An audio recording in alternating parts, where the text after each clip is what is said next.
Ladies and gentlemen, we have survived the halls of Hope's Peak Academy. We have made it through the tropical paradise of Jabberwock Island, and we have now found ourselves at the tail end of Danganronpa month. Ladies and gentlemen, we are now here at the Ultimate Academy for Gifted Juveniles at V3 Killing Harmony. And before we get into this ranking, I just want to say that after playing all three of the games in Danganronpa once each, this was hands down my favorite game of the franchise.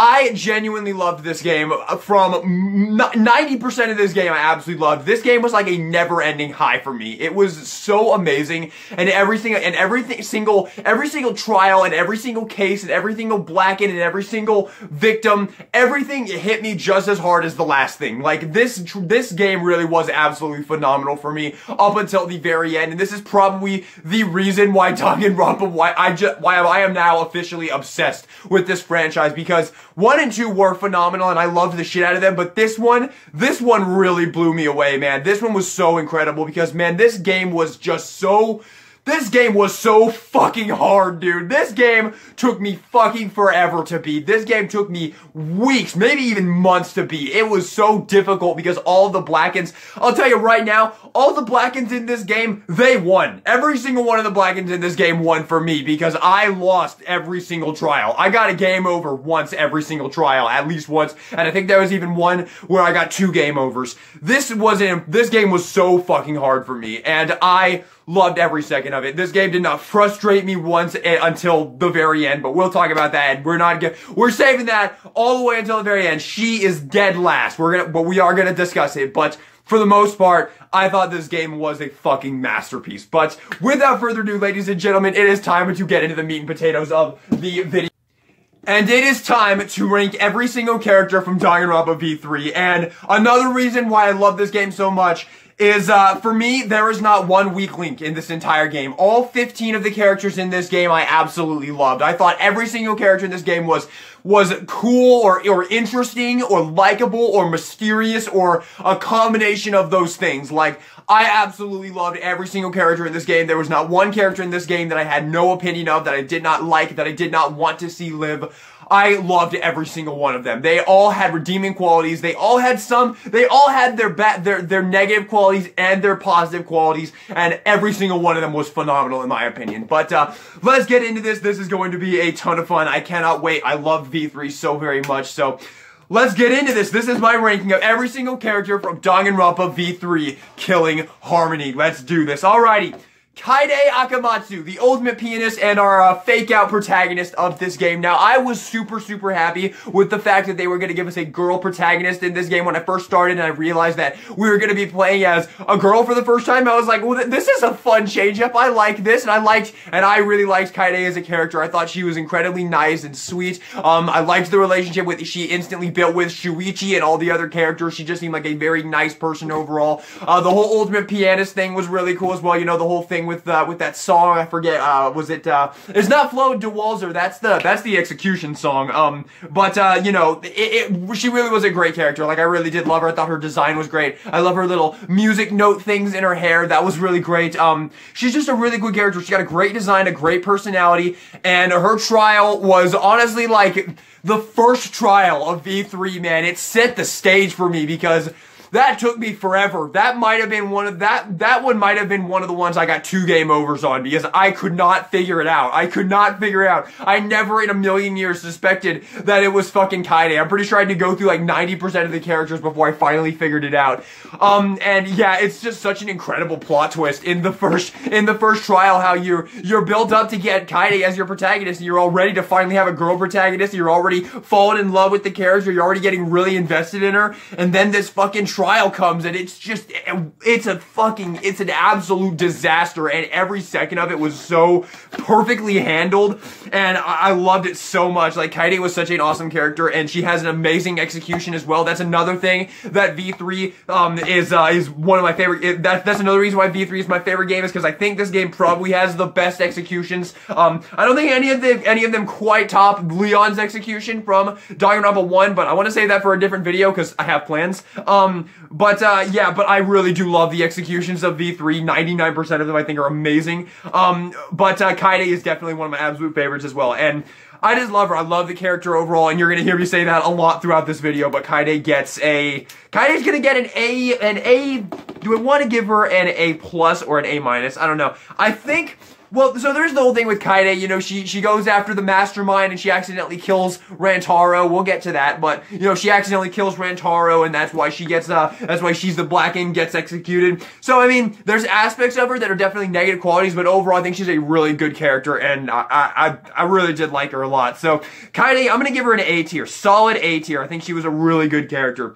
And with that, we get to our actual protagonist of this game, Shuichi Saihara, the new ultimate detective. And man, call me a basic bitch if you want to, but Shuichi is my favorite protagonist of the franchise, hands down. I thought this dude was so awesome. I was on board with him from beginning to end. I wanted to see him live. I wanted to see him get out of there. It wasn't like Makoto and Hajime, where I was just like, I know this character is gonna live, obviously, because it's the main character, and obviously they're not gonna die, but they really don't interest me all that much. I'm much more interested by a lot of the other characters surrounding him, but Shuichi is actually one of the highlight characters of this game. I think he is so great. I love the whole thing where he's the new ultimate detective, you know. Kirigiri's gone, although, you know, there's the whole thing with Danganronpa 3, the anime, but that's a topic for another day, and I do plan on tackling that someday. Yeah, I love Shuichi. I really do. I thought he was so great, and the whole reveal with him after Trial 1, when you get the plot twist and you start playing as Shuichi, I really like when he like takes his hat off and he has the ahoge on his hair. That was really great, because it's like, haha, you thought it was gonna be a girl protagonist because they had the ahoge? Well, guess what, bitch? I have the ahoge! Yeah, and I kinda have an ahoge going on right now, too. It's fate! It's absolute fate, dude! I had to make a Danganronpa video.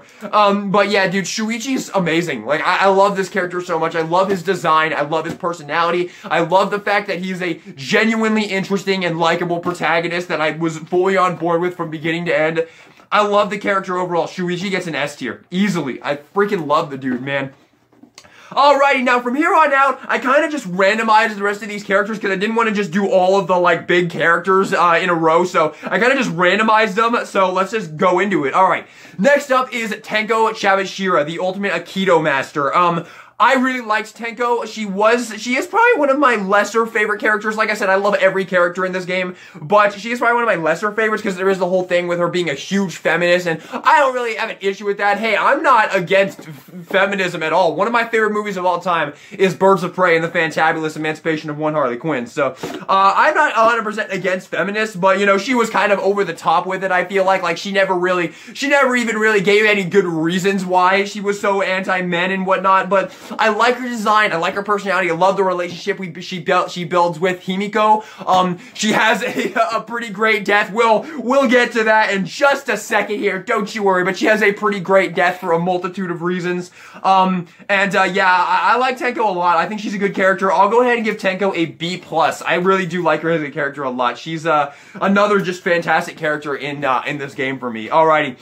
Korekyo Shinguchi. Now, this is one that I'm sure when I said at the beginning of this, when I said that I love every single character in this game, I'm sure a lot of you out there are probably like, really? Korekyo too? But yes, I absolutely love Korekyo. I love his design. I love how mysterious he was. I love his creepy voice. He was one of those characters that every time I saw him, I would like get a little bit unnerved, but I would still be so excited to talk to him and learn more things about him. And we'll get to Trial 3 in a second here, but I really did love Korekyo up until Trial 3. Like, I thought he was such an awesome character. I loved him in Chapter 3 as well. Like, I really loved his, everything with him in Chapter 3, how he got that room, because he's the ultimate anthropologist, and now I'll be real with you, I don't know what an anthropologist is, so I'll just throw that out there. But I love the fact that he got that room, and he was so invested in everything, and you get the golden katana from the first game, which was a really fun thing to throw in there. And yeah, I just really liked that, and then there was the whole thing with the cage dog thing, which I forget, was it called? I forget what the actual name was, but it was when they were like trying to conjure the spirit of Angie, so they put like the cage under, so they put Tanko in the cage, and then the blanket over, and then they sing that creepy ass fucking song that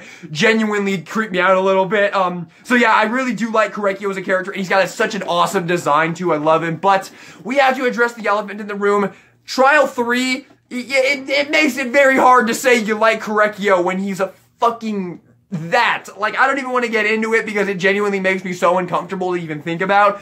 But man, it's weird. It's weird. Why'd you do that? Why'd you do that, Spike Chunsoft? That's the only thing about Chapter 3 that I don't like. Honestly, I thought Chapter 3 was pretty much perfect up until that point. I really didn't have a problem with either of the kills. I didn't think that, I thought Korekio made perfect sense as the Blackened, but then they threw that thing in there and I was just like, no, why? This was so close to being perfect as well, man. But I still overall love Chapter 3. I do overall love that chapter. I can kind of put that shit out of my mind. If you played V3, you know what I'm talking about, and I really don't want to get into it because it makes me very uncomfortable to talk about. But I thought he was such a great character for that. Okay, I will say this though. One thing I did not like about Chapter 3, I didn't like the balding Monokuma thing. That was really dumb. I didn't like that at all. And the whole like Monokubs taking over for Monokuma thing, that was like a fake out. I don't know. I didn't like that part of it, but that was a minor little thing I didn't enjoy about it. But for the most part, I loved Chapter 3. But man, that last part really did kind of get me. Although he does cap it off with a pretty awesome execution. Korekio has a pretty great execution, another really good one in the franchise. And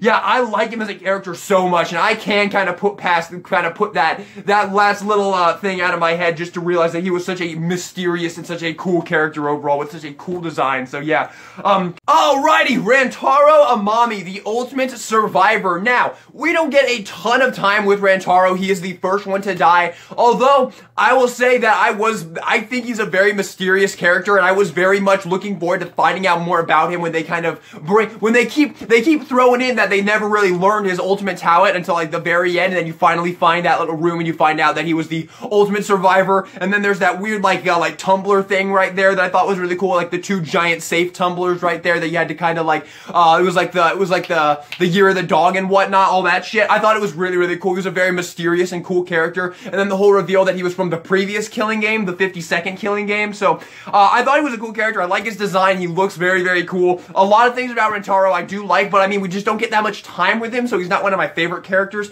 of V3 because once again, he dies almost immediately. We get almost no time with Rantaro whatsoever. So I do like him as a character a lot, but I mean, the fact that we just don't really get any time to really build a relationship with him is gonna have to bring him down a little bit. But he's a very cool and very mysterious character. I do like when they find the video of him and he's just sitting in the chair and like talking to him and being like, so you've made it this far, huh? Like, it was really creepy. It was like Jigsaw-y kind of thing, man. It was really cool. So yeah, Rantaro, I'll go ahead and give him I'll give him a B+. I thought he was a pretty cool character. Alrighty. Angie Yanaga. This is another one I'm sure a lot of you, well, just like with Korekio, would probably, like, when I said I love every single character in this game, a lot of you were probably being like, really, Angie as well? So here's the thing. Angie, the whole thing with her kind of, like, creating a cult in Chapter 3 and kind of transferring a lot of the characters into being a bit more, like, I don't know, that whole part I didn't really love. Like, I thought she was kind of being a very, like, a kind of a control freak at that point. But besides that, man, this character has so many lovable qualities and so many quirks. She has a great design, you know, the whole ultimate artist thing I thought was really fun, and her attitude is just so likable, man. She has so many, like, great moments, like, praise be to Atua, like, I love her laugh as well. It's so great, and the whole thing with Atua, like, it never really got on my nerve, personally. I always thought it was just a fun little quality, a fun little quirk of the character, man, the whole obsession with Atua, I really liked. I was kind of glad in Chapter 3 when she was the victim, because I was kind of getting sick of the whole cult thing, because she was kind of what is the word I'm trying to find here? She was like transforming Hiniko and Tanko into like the cult thing as well, along with Kimo, and I don't know, she was just kind of converting. That's the word I'm looking for. She was just like slowly converting everybody into that cult thing, and I wasn't really loving it. So I did like that she was the victim, but I do like the time we get with Angie. And there is also the whole thing with her in Chapter 2 with Hiniko, and she kind of throws Hiniko under the bus in the trial. But I still like the character a lot. I thought she was really likable, and there are aspects of her that I really, really love. I just think she was a fun and enjoyable character overall, but the whole cult thing is gonna bring her down to quite a couple pegs. So just for that, just for kind of trying to create a cult, I'm gonna go ahead and bump her down to a B tier, but I still think she's a pretty awesome character in the grand scheme of things. So yeah, Angie is gonna get a B tier. Alrighty, it's been a while since we've had an S tier. Let's change that. Kokichi Oma, the ultimate supreme leader of evil. Oh my god, I love Kokichi so much. Like, who doesn't love fucking Kokichi? He is so damn awesome, dude. Every time Kokichi is on screen, every time you get Kokichi doing his Kokichi thing, like lighting up a storm and doing all this shit, like he makes so many references as well. Like at one point he makes a Yu-Gi-Oh reference, and that got me right in that made me happy because you guys know I love Yu-Gi-Oh. He's just such a likable character. I love his design. I absolutely love his design. You know, Derek Stephen Prince, awesome voice actor, man. I was so happy when he popped up in Demon Slayer. I love Kokichi, dude. He's such a great character. You know, one of the most popular characters of the entire franchise. I don't have much to add to the conversation with him. I love him for just about for all the reasons that everybody else loves him. But man, he's just so fucking awesome, dude. I love everything about him. I love his babbling in the trials with Mew, and his kind of the whole thing in chapter 4 once he after he like fakes them all out, like he's like let me get punishment instead of Gonta, and then he reveals that he was faking it, that he's like this world is mine, I shall end this killing game. Like I really did love him as a character. And then in chapter 5 you get the whole fake out with him. He's like, I am the mastermind, and then you get the whole plan with him and Kaito in chapter 5, which was really awesome. Their whole plan to invalidate Monokuma's game. Love that as well. Kokichi, an awesome character. Really did love him. I love his design, love his personality. He's definitely a highlight character of V3. Like, I don't know what else to say. He's such a cool character overall. So yeah, Kokichi, just a fucking awesome character. Like, I really don't know what else to say. He's just so great, especially throughout the game. You know, there's that part in chapter 3 when after he's fallen through fucking Korekio's seesaw effect. He falls down and he's just like laying there in the pool of blood, and Shuichi walks in. He's just like, and it just starts playing the body discovery music, and you're like, oh shit, did Kokichi die too? And then he just gets up and is like, it's a lie. Like, he's such a wonderful character, man. I really love Kokichi, and the fact that by the end of this, Kokichi really cannot be... you really can't say Kokichi's a villain. He didn't kill anybody, and his plan was to invalidate the mastermind so that everybody else could survive. So, in the end, you can't really say Kokichi's a bad guy like Nagito. So, I don't know, man. I love Kokichi to death. I think he's such a cool character, and he's great. S tier, man. Kokichi's just so fucking great. So, yeah. S tier for Kokichi. You guys knew that one, though. Come on. Alrighty. Ryoma Hoshi, a character that I loved so much and was so sad that he died. Ryoma's such a sad character, such a depressing character, because the whole thing with Ryoma was that he had absolutely nothing to live for. According to him, like, obviously that's not true. Everybody has something to live for, but Ryoma, it was like freaking, it was like Sayaka's thing from Monica Magica. That whole arc in Monica Magica with Sayaka, or was it Sayaka? I forgot her name. The blue hair girl. The whole thing with her, I was just absolutely hopeless for her, and she just kept getting like more and more, just like absolutely like, I don't know, it's been a long time since I've watched Monica Magica, but that part like really depressed me, and that whole thing for Ryoma as well. It just, no matter what, he can't find any reason to go on, and the whole thing in chapter 2 when they all get the motive video, like what there is to look forward to outside, and he gets his, and it's literally just a black screen with Monokuma telling him there's absolutely nothing for you waiting out there. It's so sad. And then the whole thing when Ryoma just lets Kirumi kill her, so he'll contribute something. Maybe she'll be able to get out and help her country. Like, I don't know, man. It's just so sad. I love Ryoma so much. I love his design, dude. His design is so great with his beanie with the devil horns on it. The whole Ultimate Tennis Pro thing was really fun as well. He's just a great character. I love how he's this short guy, but he has such a deep and awesome voice. Just a great character, man. I love Ryoma. I would love to see more of him. He was just such a cool character, man. Ryoma, I'm gonna give him an A tier. I just thought he was a great character. We don't get a ton of time with him, which is why I can't give him an S tier or anything, but a really great character. I really like him overall. You know what? I'll bump Ryoma up to an A.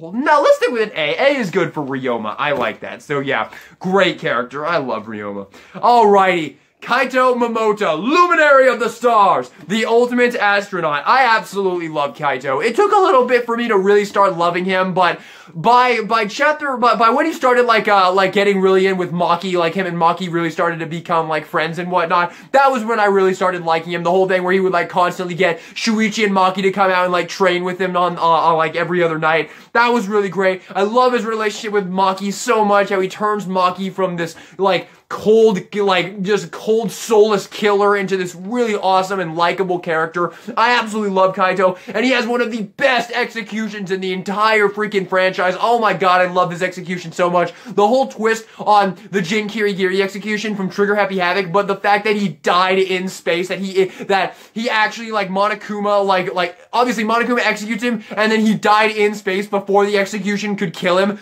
That's just so awesome. That's the only time we get to see a character die during their execution, and the look on Monokuma's face afterwards is just absolutely perfect. It's such an amazing execution. One of my absolute favorites of the entire franchise. I just love it so much. It's so good. He's got a great design, a great personality. You know, he's the kind of bro character of the game. You know, him and Shuichi are just so great together.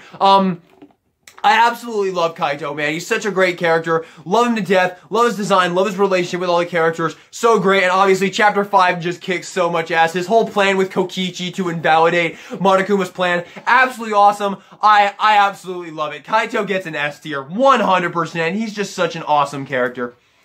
Alrighty, Gota Gokahara, the ultimate entomologist. I like Gota a good bit. I thought he was fun. I thought the caveman talking was a little bit annoying, and it got on my nerve after a while. I think it does overall make sense, but I feel like maybe they could have worked in some way for him to, like, by the end of his story before he died, maybe, like, during, like, Chapter 3 or something, worked in something that, like, let him talk normally, because it did get kind of annoying after a while. I will be real with you. That's one quirk I really was not a fan of, because, I don't know, it didn't really feel like Gonta, like, yes, Gonta was very innocent, but I don't really think the caveman voice was really necessary to show that. Like, I feel like he was smart enough to know basic, like, English, so, I don't know, that's, like, the one issue I had with Gonta, and then there's the whole thing in Chapter 2 where he fucking, he, like, locks everyone in his room and then just releases a swarm of bugs on everyone.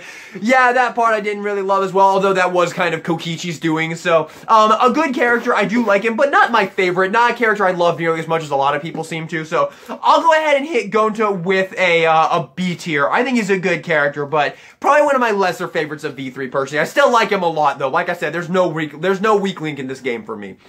Alrighty, Kimo, the ultimate the ultimate robot. That's robophobic. I absolutely loved Kimo. He was such a fun and quirky character, man. All of his fun little catchphrases, you know, the whole that's robophobic thing during the trials. Every time someone would, like, throw shade at him and he would say that. So great, man. He was just such a cool character. I love the whole thing with him in Chapter 6 when after he gets his fucking the little safety thing knocked off him and he just goes full robot mode, gets wings and just starts flying around the school and blowing shit up left and right. I actually do really like how they kind of, like, I hate the final twist of V3 and we'll get into that, but I do like at the end how he's like, he executes himself to save Shuichi and Hyoko and Hiniko and Maki. I really do like that a lot.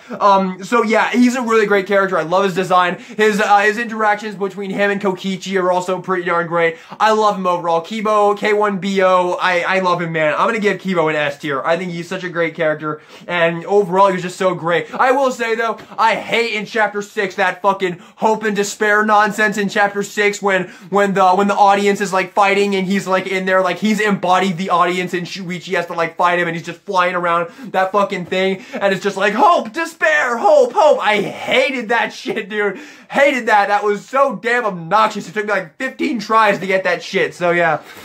Kimo S tier. Absolutely love him. Alrighty. Miu Iruma, the gorgeous girl genius, the ultimate inventor. I love Miu so much. Like, there are two kinds of people in this world. People who hate Miu and people who absolutely love Miu. And I am on this side. I love Miu. She is just so entertaining, man. Her constant vulgar, her constant swearing, just never being able to finish a single sentence without throwing at least one swear word into it. So damn fun, man. I absolutely love her. I love her interactions between her and Kokichi, how they just constantly are babbling during the trials. You know, you get so many great lines between Miu and Kokichi. You know, like like there's that one part where she, like, gives, like, helpful advice and Kokichi's just like, oh my god, Miu actually said something smart. Like, they're just so great together, so lovable, and I love her as a character overall. There's the whole thing with her in Chapter 4 that I really love. I love Chapter 4 so much, the whole thing with her virtual world and how it kind of backfired on her with Gonta and Kokichi. Absolutely love it, man. I love Miu. I love her design. I love everything about her, not just because she's hot, but just a really awesome character, man. I love Mew. I loved her from the beginning all the way until she died in chapter 4. Just such a great character. Mew gets an S tier in my opinion. I know people are not everybody's gonna agree with that, but I just loved her, man. Every time she showed up, she was such a highlight character for me. I just loved her. Alrighty, and it's not gonna slow down, man, because next up is Hiniko Umeno, the ultimate mage. I love Hiniko. I love her so much, and not just because she looks like Megumin from Konosuba, so that makes me automatically love her, but she's such an awesome character, man. I love her personality so much. Just constantly saying the nyas. I love the nyas, man. She has such a great design. Her super slow talking. I love that. Her whole relationship she built with all the characters throughout it. Like the first chapter, she's kind of like, you don't know much about her. She's kind of mysterious and she really talks kind of weird. I can see why someone wouldn't like her for that first chapter, but the way throughout the game, how she builds relationships with people. She builds a relationship with Tanko and then later builds it with Maki and Shuichi. I absolutely love her as a character. I'm so glad she survived by the end of it because I don't know if I would have been able to handle seeing Himiko die. I absolutely love her so much. She's such an awesome character. I just loved her. The whole thing in chapter 2 where she puts on that magic show for all the characters, it kind of backfires in the end with poor Ryoma, but still, I absolutely love Himiko as a character. Himiko is yet another S tier for me. She's just so lovable, dude. I love her design, not just because she looks like fucking Megumin, and I love Megumin to death, you guys know that, but she's just a great character, man. I love Himiko so much. S tier for Himiko. Alrighty. Kirumi Tojo, the ultimate maid, or I guess you could say the ultimate prime minister. Kirumi was an awesome character. I loved Kirumi. I really did. I loved her whole thing where she was like constantly helping out. Like there was the whole thing in chapter 2 where she's like constantly helping out with people, like making breakfast and cleaning everything up, and everybody's like, "Can you be my mother? Like we love you so much." It was so damn great. And then you get the whole thing with her and Ryoma, which was really sad, but it led to an amazing trial. I absolutely loved Danganronpa 2's trial. That one took me forever. That would absolutely took me forever because I never even in a million years thought it was Kirumi. My money at the time was on Kaito. I really thought it was Kaito. And when it came time for me to pick someone, I immediately pointed the finger at Kaito when they were like, no, it was like, what'd I miss? Did I miss something? I totally did. It took me forever. It took me like 4 different tries to figure out that it was Kirumi. But I really like her as a character. I love her design. She has such a cool and gothic design, man. I love it. And then, of course, Kirumi has one of my favorite executions in the entire fucking franchise. I love her so much. Her execution is in my top 5. The Strand of Agony is so damn horrific and so awesome, and I just love it. I love how it's like an impromptu execution, too, because, like, Kirumi, like, actually, like, she made a run for it, man. She was not gonna stand there and just let Monokuma kill her. I love that Monokuma had to do, like, an impromptu execution. She's just running, trying to get out of there, and then that fucking strand just comes down with that ray of sunshine at the top. It's just so great. She goes through that, and the fucking saw blades and shit, and then she gets to the top, and she realizes it's all fake, and the thing breaks, and she just fucking plummets to the ground. Absolutely perfect, man. From beginning to end, I love every second Kirumi is on screen. I love her. I mean, there's not a ton of character development with her, but her awesome, like her awesome design and her likability with all the other characters, and the whole thing with her and Ryoma, how sad it is, and how she really was sorry by the end of it. But you know, the needs of the needs of the many outweigh the needs of the few. Man, she was willing to sacrifice the caste in order to get out and help her country. You know, because she was the prime minister. That was the whole twist with her, and it was really cool. And I thought she was a great character up until the very end. I really liked Kirumi. So Kirumi, man, am I gonna give Kirumi an S tier too? I might. I'll go ahead and leave her with an A tier because she killed Ryoma. At the end of the day, she was kind of not really justified, but the whole thing with her, I mean, it made sense. Ryoma let her kill her, let her kill him. So, you know, you can't really say too much about that, but, you know, I like, and you don't even know, like, maybe if Ryoma had said that he didn't want to die at that time, maybe Kirumi wouldn't have done it, but the fact that he was willing to give his life in order for her to maybe get out, you know, you can't really hold it too much against her, so I'm gonna hit Kirumi with an A tier. I thought she was a great character. Alrighty, Maki Harukawa, the ultimate assassin. Awesome fucking character. I love Maki. Maki roll is so damn wonderful. Her fucking relationship with Kaito was so sad, man. I loved how she was this cold killer who was just so, like, evil. Like, she really was kind of evil, though, she never really killed anybody. She didn't really give that super evil thing, but, like, every time someone would get on her nerve, you know, do you want to die? Like, she was a cold fucking killer. But Kaito brought her back. Kaito made her such a lovable character, and by the end, when Maki has to watch Kaito be executed, man, that final segment, that was one of the times that Danganronpa got me to cry, man. It was so sad. I couldn't take it, man. I couldn't take it. It was just absolutely heart-crushing, man. Oh God, it hurt me. It hurt my heart, dude. I absolutely love all of her quirks, you know, the do you want to die thing. That was really fun. For me, that didn't get annoying. I just thought that was a fun character quirk. There's the whole thing with her in chapter 1, how she first, like, she kind of leads you on to think, like, she introduced herself as the ultimate child caregiver because she doesn't want everybody to know that she's the ultimate assassin. Then when Kokichi reveals it in chapter 2, pretty fucking great, man. I really love Maki as a character. I love her design. She's got a great design, and I think she absolutely deserved to be a survivor by the end of the game. Just really fantastic, man. I absolutely love Maki. Awesome character. Maki Harukawa is yet another S tier, man. I absolutely love her. Alrighty. The Monocubs. I'm not gonna rank every single Monocub individually, although if I did, Monotaro, what's his name? What was his name? The Rockstar one. He would get an F tier. I didn't like him at all. But the Monocubs. Okay, so the Monocubs, I really liked Monotaro. I liked Monotaro a lot. I thought he was a lot of fun.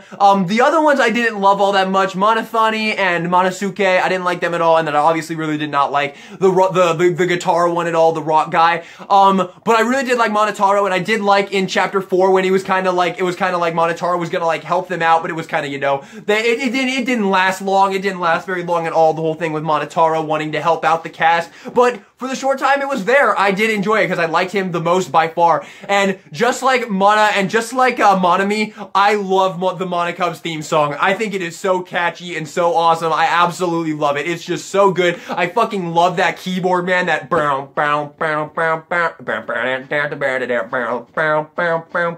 I absolutely love it, man. I love the Monocubs theme song. I'll go ahead and give the Monocubs like a B-. I'll give them a B- because I don't think they're horrible characters, and I do genuinely like Monotaro. So yeah, B- for the Monocubs. But ladies and gentlemen, we have arrived at, and with that, the final character, Sumugi Shirogane. Now, before we get to chapter 6, we talk about Sumugi in chapter 6, let's briefly talk a little bit about Sumugi prior to chapter 6, because honestly, up until chapter 6, I was really enjoying this character. I mean, I know she didn't do all that much, and she wasn't really contributing all that much to the other characters, but I actually liked the character quite a bit. I liked the whole thing with the cospox. I thought that was really fun. The whole thing that she's the ultimate cosplayer, and if she cosplays as a non-fictional character, it'll give her cospox, and she'll just like break out in hives. I really liked that idea. It was a really fun thing they threw in there in Trial 1. I really liked the character overall. I like her design. I liked her personality. I really did like that character for a while, and I was hoping that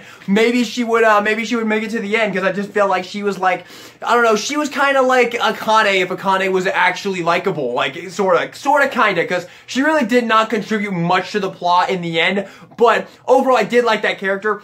But then of course we get to chapter 6.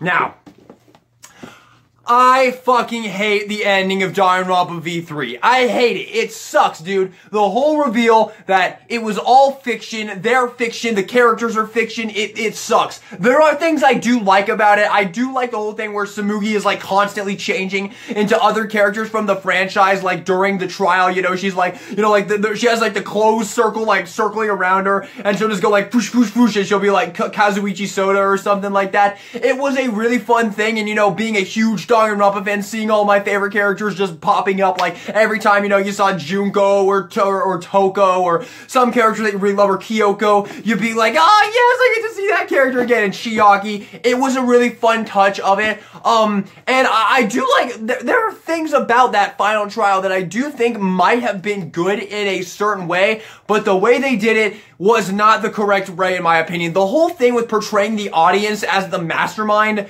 man, that kind of hurt a little bit, man, because I love Danganronpa so much, and I am so proud to be a Danganronpa fan. I love this franchise so much, and when this happened, it almost felt like Danganronpa was like resenting me or something. Like I was the problem. Like there's too many Danganronpa games that we need to shut it down. You know, there's only 3 games, bro. That's not that much. And you know, Ultra Despair Girls, but honestly, this franchise is not that big right now, and it kind of felt like they were really doing the whole thing, like, we're tired and we want to end this, but we're going to go out in a certain way. We're going to go out, like, because they really portray it like, so, So the whole twist that Danganronpa V3 is actually Danganronpa 53, and that there's been 53 Danganronpa games, and in this universe, the outside world is obsessed with Danganronpa. It's a huge thing in there.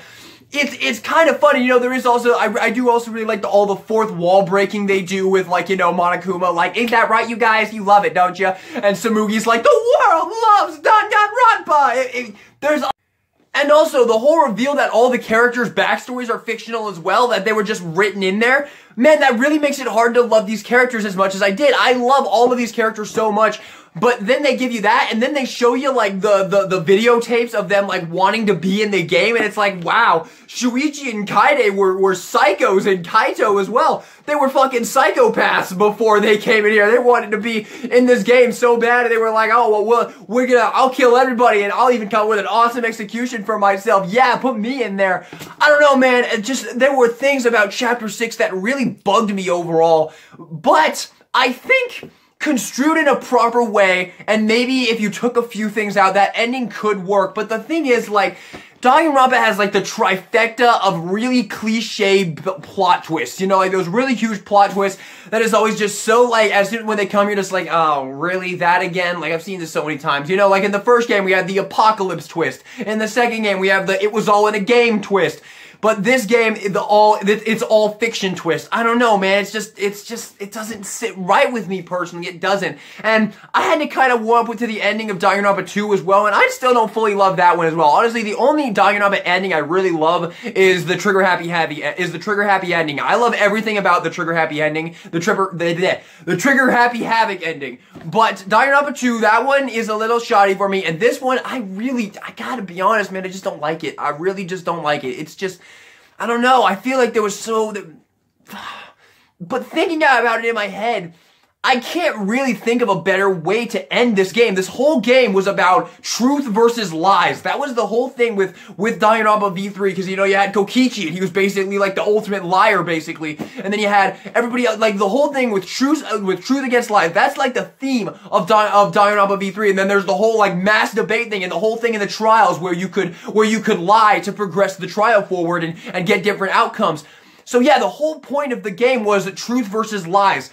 So maybe this really is the perfect ending, and I just don't get it, but I don't know, man. Maybe once I've replayed Danganronpa V3, once Decadence comes out, maybe then I will change my mind on Chapter 6, but as it stands right now, it is probably one of the lesser parts about Danganronpa for me, but I would be more than open to that changing for me. I would absolutely love to say that I love the ending of Danganronpa V3, and I love the ending of Danganronpa 2, and I think they're absolutely flawless. I would love to be able to say that, and maybe, just maybe, once Decadence comes out and I replay the franchise, maybe I will get to say that. But until then, I'm personally not a fan of the ending of Danganronpa V3. But with that being said, everybody, that is every single character in V3 ranked, although we did forget to rank Sumugi. I really liked Sumugi in the first 5 chapters, and I think she does work well as a mastermind, although she is kind of like standard villain at the end of it. So I don't know, I don't feel like she has a lot going for her, especially against someone like Junko. I really don't think that she has much going for her in that regard.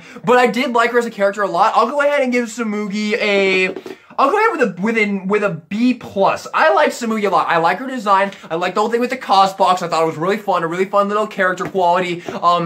Yeah, a fun character in my opinion. I did like Sumugi, so I'll go with a B+ for her. She was a fun character. So there you have it, everybody. That is my ranking of every single one of the characters in Danganronpa V3. Guys, let me know all your thoughts in the comment section down below. What is your opinion on Danganronpa V3? What is your opinion on the ending of Danganronpa V3? Do you agree with me or do you not agree with me? Leave all your thoughts in the comment section down below. What's your favorite character from Danganronpa V3? Leave that in the comment section down below as well. And if you're out there and you're sad because, oh no, this is the end of Danganronpa month, right, DK? Nah, son. Nah, fam, sit down. Danganronpa videos ain't going nowhere. There's gonna be a ton more Danganronpa videos coming your way on this channel. Don't you fucking worry. But with that being said, everybody, thank you all so much for watching this video. I hope you enjoyed it. And this is DK Guillotine, signing out.